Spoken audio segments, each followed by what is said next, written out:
Hello everyone, আসসালামু আলাইকুম। কেমন আছেন সবাই? আশা করি সবাই খুব ভালো আছেন।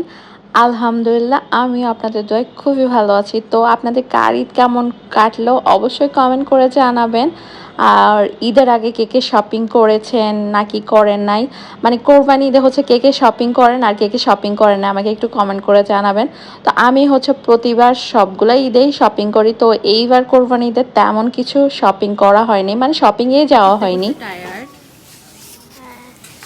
তাহলে চলো এবার বাসায় চলে যাই, আর কিছু খেতে হবে না, ঠিক আছে?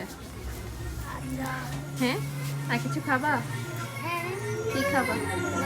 এইবার ঈদের আগে হচ্ছে এত বেশি পরিমাণ ব্যস্ত ছিলাম, শপিংয়ে গিয়েছি ঠিকই কিন্তু ঘরের জন্য জিনিস কিনতে কিনতে সব টাকা শেষ করে ফেলেছি, তাই নিজের জন্য কোনো রকম কিছুই নেওয়া হয় নাই। মানে নেওয়া হয়েছে যা টুকিটাকি নেওয়া হয়েছে, কিন্তু আহামরি কিছু নেওয়া হয়নি। প্রতিবার যেরকম নিজেকে প্রায়োরিটি দিয়ে নিজের জন্য শপিং করি, ওরকম নিজের জন্য কিছুই কেনা হয় নাই। মানে এবার হচ্ছে ঘরের জন্যই বেশি নেওয়া হয়েছে।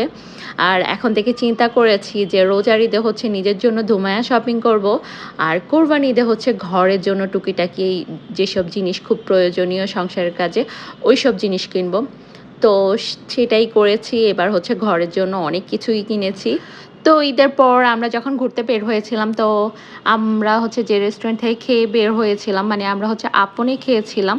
তো আপন থেকে একটু সামনে গেলেই কিন্তু খিলগাঁও সেলর, তো সেলরে তো আমার অনেক শপিং করা হয় সেলর থেকে।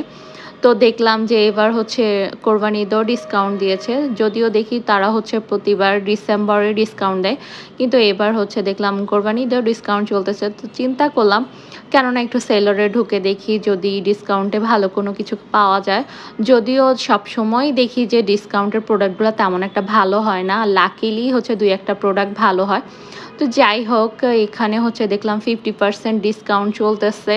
ড্রেসগুলা চেক করে দেখলাম, কিন্তু একটা ড্রেসও 50% ডিসকাউন্টে আমার পছন্দ হলো না। তো 30% ডিসকাউন্টে এই সুতির ড্রেসগুলো আমার খুবই ভালো লাগছে, কিন্তু এগুলোর ওড়নার যে অবস্থা, ওড়না একদম হচ্ছে পাতলা।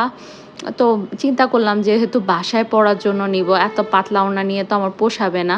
তো যাই হোক, ড্রেসগুলা দেখছিলাম খুবই ভালো লাগলো। আসলে ড্রেসগুলা নিয়েই আমি চিন্তা করলাম যে না, সুতি ওড়না দিয়ে পরা যাবে। তো চিন্তা করলাম একটা ড্রেস নিয়েই নেওয়া যাক, কারণ এত সুন্দর সুন্দর ড্রেসগুলা, তার উপর 30% সেল। তো সুতির ড্রেসে তাদের হচ্ছে তেমন আমি ডিসকাউন্ট কখনো পাই নাই, মানে সুতির থ্রি পিসগুলাতে সবসময় হচ্ছে ওয়ান পিসগুলাতে পেয়েছি, আর হচ্ছে জর্জেট থ্রি পিসগুলাতে পেয়েছি।